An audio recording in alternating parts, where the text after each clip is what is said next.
Lahore police ने एक ऐसा गैंग पकड़ा है जिसने सारे पाकिस्तानियों की नाक में दम कर रखा था। जी तो पाकिस्तान से बात कर रहा हूँ जी। 8 लाख रुपए इनाम और 2 तोले सोना आपको दिया जा रहा है सर, आपको मुबारक हो। 15,000 या 20,000 अभी आपको अकाउंट नंबर हम देंगे जायज़ कैश का, उसमें आपने जमा कराना। ये लोग डिजिटल क्राइम करते हैं, आपको फ़ोन कॉल्स की जाती हैं और मैसेजेस किए जाते हैं कि आपका जीतो पाकिस्तान से 50 लाख रुपए का इनाम निकला है, या फिर बेनज़ीर इनकम सपोर्ट प्रोग्राम के जरिए कुछ लाख रुपए या कुछ हज़ार रुपए की रकम मुख्तस कर दी गई है। मासूम लोग हैं वो इनके झांसे के अंदर फंस जाते हैं और जिस नंबर से फ़ोन या मैसेज किया जाता है वो नंबर भी बंद कर दिया जाता है। उर्दू पॉइंट की वीडियोस देखने के लिए हमारा चैनल सब्सक्राइब कीजिए और बेल के आइकन पर क्लिक कीजिए ताकि आप हमारी तमाम आने वाली वीडियो से बाखबर रह सकें। उर्दू पॉइंट से बुरहानुद्दीन का सलाम। नाज़रीन, लाहौर पुलिस ने एक ऐसा गैंग पकड़ा है जिसने सारे पाकिस्तानियों की नाक में दम कर रखा था। ये लोग डिजिटल क्राइम करते हैं, आपको फ़ोन कॉल्स की जाती हैं और मैसेजेस किए जाते हैं कि आपका जीतो पाकिस्तान से 50 लाख रुपए का इनाम निकला है, या फिर बेनज़ीर इनकम सपोर्ट प्रोग्राम के ज़रिए आपके लिए कुछ लाख रुपए या कुछ हज़ार रुपए की रकम मुख्तस कर दी गई है।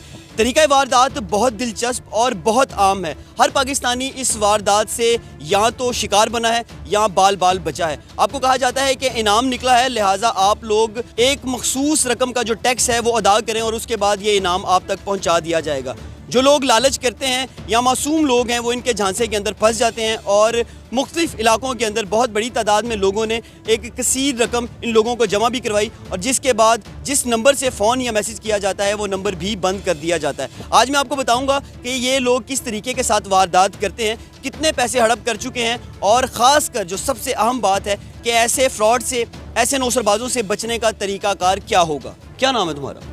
जी मैं जिशान के नाम से करता था सर। क्या करते थे बताओ ज़रा। मैं करता सर जी। अस्सलाम वालेकुम सर। जी तो पाकिस्तान से बात कर रहा हूँ जी। जिशान अली बात कर रहा हूँ सर। आप कैसे हैं? ठीक हैं सर आप? तो सर आपको कॉल की जा रही है, आपको 8 लाख रुपए इनाम और 2 तोले सोना आपको दिया जा रहा है सर, आपको मुबारक हो।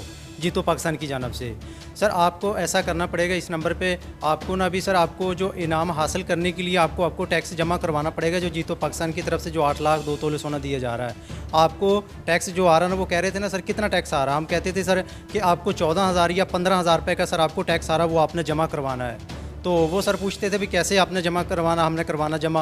हम कहते सर आपको अकाउंट नंबर दिया जाएगा, आपने दुकान पे जाके किसी भी जायज़ कैश वाली दुकान पे जाके अकाउंट में सर आपने जमा करवाने हैं सर सर उनको अकाउंट नंबर दिया जाता था जिसमें फिर वो जमा करवाते थे। फिर जब 8 लाख रुपए जो इनाम निकालते थे सर, जो उसका टैक्स होता था वो ले लेते, 2 तोले का जो टैक्स रह जाता था सर वो बाद में फिर लेते थे सर उससे। कितने को लोगों को चूना लगाते थे एक दिन में? सर जी तकरीबन 80 60 70 80 यानी कि मैसेज करते थे जिसमें सर एक या 2 आदमी आ जाते थे। एक आदमी आ जाता को जिसके पास पैसे होते तो कम होते थे, किसी के पास मुकम्मल फ़ीस के लिए होते सर वो दे देते थे। किसी को कंसेशन भी करते थे कि नहीं? हाँ जी। किसी को टैक्स में छूट भी देते थे कि नहीं? हाँ जी छूट मिलती थी सर उसको। कितनी? सर जितने उसके पास होते सर इतने ले लेते थे। वो कह रहा था हमारे पास इतने हैं तो हम इतने ले लेते थे सर। 3-4 दिन में एक आदमी या 2 आता था, उसके पास भी पैसा नहीं होता था, थोड़े बहुत दे जाता था। तो उसके बाद कहते हमारे पास पैसा ही नहीं है, नलबोगा कहते हमें सब मालूम है, सारा पता है हमें भी आप फ्रॉड कर रहे हैं। कुछ जायज़ कैश कंपनी से बहुत फ्रॉड हो चुके हैं ना, इसलिए कोई मुतमईन नहीं आदमी होता था। मैं सर मजबूरी के तहत ये बैठा था, मेरा तो कोई काम नहीं था ऐसा। इससे पहले क्या काम करते थे? पहले मजदूरी करता था सर। क्या? मैं मजदूरी करता, फेरी लगाता था मैं। तो ये बच्चे जो सारे ये हैं कौन ज़रा? सर ये भी रिश्तेदार हैं हमारे। आप तो माशाल्लाह समझदार आदमी, आपने इन बच्चों को समझाया क्यों नहीं? समझाते थे लेकिन नहीं बच्चे मानते थे। फिर आप खुद भी लग गए? सर मैं तो वैसे देखते ऐसे इनके साथ देखते, मैं कहा चल मेरी कॉल भी अटेंड कर लो, कोई 200-400 मुझे मिल जाएगा। तो पहले आपने नहीं शुरू किया? नहीं सर मैंने नहीं शुरू किया, मैं ऐसे काम करता ही नहीं था। मैं तो ये कहता हूँ कि जौन सा भी सुन रहा है तो उसको कोई इस काम से बचो, क्यों आगे से गालियाँ दो जो भी कोई कॉल करता हो। मैं तो सर ये हर किसी को ये मैसेज देता हूँ। कितने को लोगों को चूना लगाया, कितने को पैसे कमाए होंगे अभी तक? पैसे नहीं मैंने तो कमाया, मैं तो सिर्फ ये गालियाँ खाई हैं जो भी, मुझे कोई पैसा नहीं दिया किसी ने भी। अच्छा, बच्चों ने आपको दिया ही जायज़ कैश वाला बनाया है? हाँ, मतलब जिसकी चलती कम है? हाँ जिसकी चलती कम है, इसका कोई लग गया ठीक है, नहीं तो क्या करेंगे, आप ही बैठा रहेगा ये ऐसे ही। बेटा कौन सी क्लास में पढ़ते हो तुम? 9 क्लास में पढ़ते। नाम क्या तुम्हारा? मोहम्मद फैसल। तुम पढ़े लिखे बच्चे हो, तुम इस केस में कैसे आ गए? सर स्कूल से आके हम भी बैठ जाते थे। ये आइडिया आया किधर से? ये सब करते थे, हमने कहा हम भी बेले हम भी काम कर लें। कितनी देर पहले ये करने की सोची? हमें 1.5 साल हो गए। कितने पैसे कमा लेते थे एक दिन में? एक दिन में 1-2 बंदा आ जाता था, फिर उसका 4% हमें मिल जाता था। ये चौथा हिस्सा देता कौन था? जो आगे हमें सिमें देता था। तो कभी डर नहीं लगा कि पुलिस पकड़ लेगी, जेल में चले जाओगे, क्या होगा तुम्हारे साथ, कभी सोचा नहीं? जी सर आता था, हमने कहा सब कर रहे हैं हम भी कर लेते हैं। अच्छा तुम बताओ, तुम क्या बनते थे? जी सर हेलो अस्सलाम वालेकुम सर, मोहम्मद कासिम बात कर रहा हूँ, बोल प्रोग्राम से बात कर रहा हूँ सर। आपको 10 लाख 2 मोटर बाइक इनाम निकली, आपको बहुत बहुत मुबारक हो। इनाम लेना चाहेंगे या छोड़ना चाहेंगे? वो कहते सर लेना चाहेंगे। जी सर अभी आपको किसी करीबी शॉप पे जाना पड़ेगा, 15,000 या 20,000 अभी आपको अकाउंट नंबर हम देंगे जायज़ कैश का, उसमें आपने जमा कराना। शॉप वाले को ये नहीं बताना भी मेरा इनाम निकला, जमा करा कर आपने बाहर आके हमें हलो की बात करनी।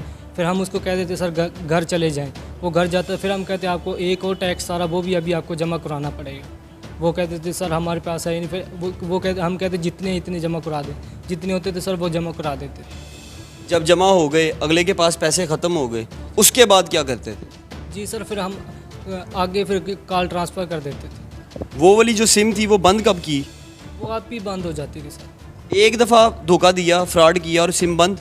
जी आप कंपनी वाले पीछे से पीटीए बंद कर देते। अच्छा शिकायत होती थी और सिम बंद हो जाती थी। एक और बच्चा जी, ये भी 9वीं जमात का तालिब इल्म है। बेटा तुम इस काम में क्यों आए, कौन सी क्लास में पढ़ते हो? 9th क्लास में सर। तो ये इस काम में कैसे आ? सर स्कूल से आते थे, सबको देखकर हमने भी शुरू कर दिया भाई बेले रहते हैं और कोई खर्चा पानी बन जाएगा। ज़्यादा से ज़्यादा कितने पैसे कमाए एक दिन में? अगर एक दो बंदे भी एक झांसे में आ गए हैं तो बंदा आ जाए, किसके पास 5 हो 10 हो या 15 हो, वो आधे आधे दे जाता है। अगर ना हो तो फिर काल काटे जाते हैं। तुम्हें कभी डर नहीं लगा कि अगर जेल हो गई या पुलिस ने पकड़ लिया तो तुम्हारे साथ क्या सलूक होगा? कभी खौफ नहीं आया? तुम तो बहुत छोटे हो। सर आता है खौफ, बस ये देख कर हमने भी शुरू कर दिया है। ये दूसरा भी तुम्हारा भाई है, वालिदैन ने कभी मना नहीं किया? उनको पता था इस बात का? सर पता नहीं, मना करते थे पर हम कहते थे चले कोई खर्चा पानी बन जाएगा। घर वालों को भी पैसे देते थे? अगर आ जाते थे तो दे देते थे हम। ये वो शख्स हैं जिनसे बाप को मिलवाने वालों, ये बनते हैं बेनज़ीर इनकम सपोर्ट प्रोग्राम के नुमाइंदे। शक्ल से भी ये थोड़े थोड़े ऐसे लगते हैं और इनकी बातें भी बड़ी ज़बरदस्त हैं। इनका तरीका वारदात क्या है, आएँ ज़रा वो भी देखते हैं। तुम्हारा नाम क्या है? सर मैं अली रज़ा के नाम से कॉल करता असली नाम बताओ। हूँ। सर मेरा नाम हनीफ। हनीफ मुझे ये बताओ कि तुम बेनज़ीर इनकम सपोर्ट के प्रोग्राम के नुमाइंदे बन गए हो, किसी को कॉल करनी है, कैसे कॉल करोगे? सर उनको कॉल करते हैं। जी अस्सलाम वालेकुम, अली रज़ा बात कर रहा हूँ बेनज़ीर इनकम सपोर्ट की तरफ से। आपके नंबर पे 10 लाख का इनाम और एक होंडा बाइक दी जाएगी। सर आपको बहुत बहुत मुबारक हो। आप इसी नंबर पे फौरी बैक कॉल करें, आपको इनाम के बारे में बताया जाएगा किस तरीके से आपको मिलेगा। सर जब वो बैक कॉल करते थे उनको बोलते थे शनाख्ती कार्ड नंबर और घर का एड्रेस बताएं, आपको एड्रेस पे दिया जाएगा। तो फिर उसको बोलते थे कि आपको पहले थोड़े से चार्जर आ रहे हैं, फ़ीस आ रही है, वो आपको जमा करनी पड़ेगी। 15,000 या 18,000 आपको जमा करना पड़ेगा। सर वो जब जमा कर देते थे, कोई जाता था दुकान पर जमा कर देता था, कोई कहता था गालियाँ निकालने लग जाता था भी ये फ्रॉड कर रहे हैं हमारे साथ। जो लोग गालियाँ निकालते थे वो ज़्यादा आदमी होते हैं, औरतें होती हैं, लड़के होते हैं, लड़कियाँ होते हैं। नंबर किधर से आते हैं? सर नंबर ये है कि जैसे एक सीरियल लगा लें, कोई भी कोड लगा लें, वो लग जाता है 1100 का। अच्छा कोई नंबर बताओ, मसलन आज दिन की पहली कॉल करनी है, क्या नंबर मिलाओगे? सर कोई भी नंबर लगा लें, जैसे 0301 0302 लगा के आगे 11 डिजिट पूरे कर लेते हैं। मतलब 11 इंचों के कुछ भी नंबर लगा के फ़ोन करते हो, एक नंबर मिल जाता है, उसके बाद फिर धड़ाधड़ कितनी कॉल्स होती हैं? सर वही एक नंबर फिर आगे चलते जाते हैं, एक नंबर काट देते हैं, दूसरा लगा लेते हैं। घर वालों को पता है कि तुम ये वाला काम करो? सर बिल्कुल पता है सर, उनको वो मना भी करते थे। हम कहते थे कि सर हमारे पास लोग इतना ये पॉकेट मनी रखते हैं, हमारे पास भी हो सर। तो पॉकेट बनी बच्चे, तुम हलाल कमाओ ना, मेहनत करके कमाओ, कोई काम करो। तुम जो गरीब लोग हैं, जो बेचारे पहले ही हालात के मारे हैं, तुम उनकी जेबों के ऊपर नज़र रख के बैठे हुए। सर अब ये होता था कि सर कोई दे जाता था ठीक है, नहीं तो कोई नहीं। सर हफ्ता ऐसे भी निकल जाता था सर। हम ये कहते चलो कोई भी लग जाएगा, कोई लग जाएगा, ऐसे फिर बैठे रहते थे सर। नाज़रीन अजीबोगरीब दास्तान है, आपने इनकी सारी गुफ्तगू सुन ली है। मतलब ये बिल्कुल ओल्ड लोग हैं, बिल्कुल अनपढ़ हैं। और जो चाचा जी हैं ये ड्राइवरी करते थे, ये वाले भाई किराना स्टोर चलाते थे, ये वाले जो भाई हैं ये भी कुछ छोटी मोटी मजदूरी करते थे, और 2 बच्चे भी इन्हीं के जैसे हो गए हैं और जुर्म की जो इस दुनिया है उसके अंदर घुस गए हैं। इंचार्ज इन्वेस्टिगेशन थाना नवाकोट कमर साजिद साहब हमारे साथ मौजूद हैं, उनसे बात करते हैं और इस डकैत गैंग के मुतालिक कुछ चीज़ें जानते हैं। अस्सलाम वालेकुम सर, कैसे हैं? वालेकुम अस्सलाम, मैं खैरियत से हूँ, आप कैसे हैं? अल्हम्दुलिल्लाह। बेसिकली वो डकैत गैंग है, मूसा और डकैत गैंग, ये शेखपुरा से इनका ताल्लुक़ था और इनके बारे में इंफॉर्मेशन थी कि ये चोरी डकैती के साथ साथ मुख्तलिफ़ तरीक़ों से नौसरबाजी करके लोगों को ये उनके साथ नौसरबाजी करते थे। ये मुख्तलिफ़ तरीक़ों से अननोन जो अनरजिस्टर्ड सिम है, गैर कानूनी सिम, जो फेक सिम्स हैं, उनको यूज़ करते थे इसके अलावा ये मोबाइल डिवाइसेस से उनकी इन्फॉर्मेशन लेके और उनको कॉल करते थे कि जी मैं जैज़ कैश का नुमाइंदा बात कर रहा हूँ, मैं फ़लाँ बैंक का नुमाइंदा बात कर रहा हूँ, मैं बोल्ड टीवी का नुमाइंदा बात कर रही हूँ, या जीतो पाकिस्तान का कोई रिप्रेजेंटेटिव बन के कॉल करते थे। जब वो आगे से कॉल करते थे तो ये बताते थे कि जी आप फ़लाँ बात कर रहे हैं, फ़लाँ बात कर रहे हैं, क्योंकि इनके पास इनके मोबाइलों में इस तरह के ऐप्स हैं जिनसे ये आम आवाम के जो है ना वो उनकी इन्फॉर्मेशन, उनके नाम, वल्दियत, एड्रेस वगैरह जो है ना वो निकाल लेते थे। फिर जब कोई ऐसा बंदा कॉल करे और उनको आज खुद बताए कि आप फ़लाँ बात कर रहे हैं, तो आम जो हमारे आवाम है वो जल्दी इनके झांसे में आ जाते हैं। कोई बेनज़ीर इनकम सपोर्ट प्रोग्राम से, कोई जैज़ कैश का नुमाइंदा बन के, तो ये उनके अकाउंट हैक करते थे और उनसे जो है ना वो पैसे निकलवाते थे। तो जो इनके झांसे में आ जाता था, ज़ाहिर बात है वो फिर अपने पैसे भी गंवा बैठता था, अपनी सारी जो कमाई है वो भी इन पे रातों रात अमीर होने के चक्करों में उन पे लुटा देता था। सर तरीका व आदात बेसिकली मैं जानना चाहता हूँ, हमें भी ऐसे मैसेजेस आते हैं, आपको भी कॉल्स आई होंगी, आपने भी इसी चीज़ का जिक्र किया कि मैं बेनज़ीर इनकम सपोर्ट की तरफ से एक मैसेज आता है आपको। एक ऐसा नंबर होता है जो गोल्डन नंबर है, जो दिखने में बड़ा खूबसूरत और वीआईपी नंबर सा महसूस होता है। उस नंबर से मैसेज आता है कि बेनज़ीर इनकम सपोर्ट की जानिब से आपके लिए 30,000 रुपये मुख्तस कर दिए गए।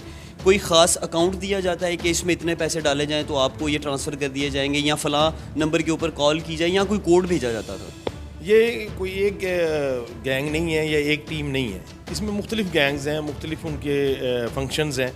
एक जो इनमें जो टीम थी वो उनका काम फेक सिम्स प्रोवाइड करना है, एक जो है वो अकाउंट के हवाले से बैंकों की इन्फॉर्मेशन लेके और बैंक के अकाउंट जो है ना वो हैक करते थे और उसमें से तमाम जो पैसे वो निकाल लेते थे।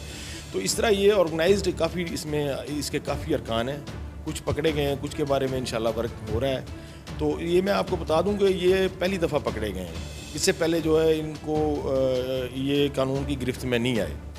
तो ये अल्हम्दुलिल्लाह अल्लाह पाक का एहसान है और ये हमारी अल्हम्दुलिल्लाह हमारे सीनियर अफसरान की डायरेक्शंस है और ये अल्लाह ताला का करम है बस। सर अगर ये बेनज़ीर इनकम सपोर्ट वाले लड़के और जैज़ कैश वाले लड़के अगर पहली मरतबा पकड़े गए हैं, सर कितनी देर से घात लगाए बैठे थे, कितना टाइम लगा इनको पकड़ने में?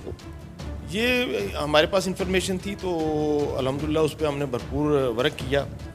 तो ये 2 से 2.5 साल से ये इस काम में मुलव्वस हैं। दौरान इंटरोगेशन इन लोगों ने बताया ये टोटल 6 अरकान भाई हमारे पास रिमांड पे हैं और इसमें चोरी, डकैती, सरका, इनके कोई 23 के करीब मुकदमात ट्रेस हुए हैं और नौसरबाजी के मुकदमात भी ट्रेस हुए हैं। तो ये अब रिमांड पे मज़ीद इंटरोगेशन जो है वो जारी। आप इनकी एजुकेशन देखें और इनकी जो मेंटेलिटी है, जो इनकी जो इवल जीनियस किस्म के लोग हैं ये, तो आप हैरान हो जाएंगे कि ये इतने मतलब कम्पिटेंट और इतनी जहानत के साथ जो है ना ये लोगों से रकम हथियाते हैं और उनको जो है ना पागल बनाते हैं। अभी तक जो भी तफ्तीश आपने की है, ऐसा कोई नहीं वाक़या हुआ कि कोई बैंक का बंदा इन्वॉल्व हो, कोई टेलीकम्युनिकेशन कंपनी का बंदा इन्वॉल्व हो? नहीं, ये खुद ही उनके नुमाइंदे बन के कॉल करते थे, जो मतलब बताते थे कि जी मैं फ़लाँ बैंक से बात कर रहा हूँ, जैज़ कैश से बात कर रहा हूँ, बेनज़ीर इनकम सपोर्ट प्रोग्राम के से मैं बात कर रहा हूँ, या जीतो पाकिस्तान से बात कर रहा हूँ, आपका 5 लाख का, 25 लाख का, 10 लाख का इनाम निकला है, 2 तोले सोना निकला है, मोटरसाइकिलें आपकी निकली हैं। तो आम आदमी जो है ना वो एकदम से जो है वो इनके झांसे में आ जाता था कि यार ये तो मैं जो है ना रातों रात अमीर बन गया हूँ। और भाई बहुत अच्छा काम किया आपने, एक बहुत बड़ा मसला हल कर दिया। रात गए भी फ़ोन आ जाते हैं और मैसेज आ जाते हैं इस किस्म के। सर मैं चाहता हूँ कि आप लोगों को थोड़ी गाइडलाइंस दें कि ऐसे स्कैमर से, ऐसे फ्रॉड से और ऐसे नौसरबाजों से बचना कैसे है। जी बिल्कुल, मैं यही सबसे रिक्वेस्ट करूंगा कि जो इस तरह की फेक कॉल हैं, इस तरह के जो नुमाइंदे बन के आपसे इन्फॉर्मेशन लेते हैं, चाहे वो किसी भी इदारे से अपना वो ताल्लुक़ ज़ाहिर करें, उनके झांसे में हरगिज़ ना आए जब तक आपको मुकम्मल यकीन ना हो कि जी ये वाकई ही उनके नुमाइंदे हैं। वैसे अमूमन ये बैंक हो गए या जैज़ कैश के नुमाइंदे ये इस तरह कॉल नहीं करते आपको। जो इनके हेल्पलाइन सेंटर होते हैं उनसे आपको इन्फॉर्मेशन वो लोग देते हैं। तो ये फ्रॉडिये, ये नौसरबाज, ये जराइम पेशा अफराद जो है ये इनसे मुहतात रहें और इनके बहकामे में हरगिज़ ना आए। इस सारे स्कैम के अंदर जो सिम्स इस्तेमाल होती हैं वो किन लोगों के नाम होती हैं? ये अपने नाम की सिम इस्तेमाल करते हैं? नहीं, ये फ़ेक सिम्स होती हैं। ये जब कोई इंसान इनके पास जाता है, ये स्टॉलर्स जो बाहर हैं, तो ये धोखे से जो है ना वो उनके पास कोई 4-5 अंगूठे एक्स्ट्रा लगवा लेते हैं। तो एक सिम उनको दे देते हैं या बाद दफ़ा उनको कहते हैं कि ये काम नहीं कर रहा।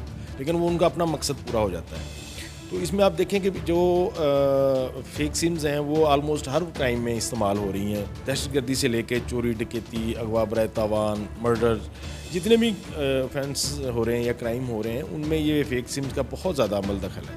तो इसमें मैं ये रिक्वेस्ट करूँगा कि इसमें कवानीन तो बने हुए हैं लेकिन इन पे सख्ती से अमल दरामद करने की और करवाने की ज़रूरत है। जैसे ही कोई आपको इस तरह की फ़ेक सिम या फेक कॉल या फेक मैसेजेस आते हैं फेक सिम से, तो उनको फौरी तौर पे आप जो है ना वो कानून नाफिज करने वाले इदारों को बताएं और उनके ख़िलाफ़ जो है ना रिपोर्ट करें, ना कि आप फौरी तौर पे उनके झांसे में आ जाएं। अगर मेरे नाम की सिम हो या किसी भी आम शहरी के नाम की सिम ऐसे स्कैम के अंदर इस्तेमाल होती है, जब आप ट्रेस करने जाते हैं और उसके अंदर कोई आम शहरी निकल आता है जिसके नाम की ये सिम है, तो फिर क्या तरीक़ाकार होता है? ये बहुत ज़रूरी है हमारी आवाम के लिए भी कि अपने जो शनाख्ती कार्ड की जो यूसेज है उसको महफूज बनाएं, उसको मिसयूज़ ना होने दें। मतलब कोई भी आपको नोन अननोन बंदा आपकी कापी लेता है तो उसको आप इंश्योर करें कि ये किस मकसद के लिए वो ले रहा है। ये fake SIM, fake ID card, मतलब आईडी कार्ड पे ही ये फेक सिम्स निकलती हैं। तो इसमें मेरी गुजारिश यही है कि अपने जो आपके नाम पे जो सिम है उनकी वेरिफिकेशन करवाएं, बायोमेट्रिक तस्दीक करवाएं। जो आपके इस्तेमाल के अलावा जो सिम्स हैं उनको आप फौरी तौर पे बंद करवाएं, ताकि कोई इस तरह के जो क्रिमिनल्स हैं वो आपके नाम पे जो सिम इशू हुई है उसको मिसयूज़ ना करें। क्योंकि लामहला तौर पे जब इनका वो निकलती है रिकॉर्ड हम चेक करते हैं तो पकड़ा तो वही जाता है जिसके नाम पे वो सिम इशू हुई है, और गिल्टी भी वो उसको होना चाहिए, उसको ज़िम्मेदार भी होना चाहिए क्योंकि उसके शनाख्ती कार्ड पे वो सिम इशू हुई है, तो वो इससे मुबर्रा नहीं हो सकता। Ignorance of law is no excuse जो है। तो इसमें इसको आप जो है ना यकीनी बनाएं कि आपका आईडी कार्ड पे जो सिम चल रही हैं वो आपके नॉलेज में है, जो नहीं है उनको फौरी तौर पे बंद करें। जब से नेशनल एक्शन प्लान आया, ये लॉ बना दिया गया कि सिम बायोमेट्रिक होगी तो उसके बाद ही उसको इशू किया जाएगा। बहुत अच्छा काम कर रहे हैं, अपना काम जारी रखें। नाज़रीन, आपने इनकी गुफ्तगू सुनी है और इससे पहले मुलजमान की बात भी आप लोग सुन चुके हैं कि ये किस तरीके के साथ वारदात करते हैं। लिहाजा हमारी आपसे यही गुजारिश है कि रातों रात अमीर होने के जो ख्वाब है वो देखना छोड़ दें। इस ज़माने के अंदर और इस सदी के अंदर अगर पाकिस्तानी लोग ऐसे स्कैमर्स के हाथों लुटते रहेंगे तो ये हमारे लिए लम्हा फ़िक्रिया है। अपने मेज़बान बुरहानुद्दीन को इजाज़त दीजिए। अल्लाह निगहबान।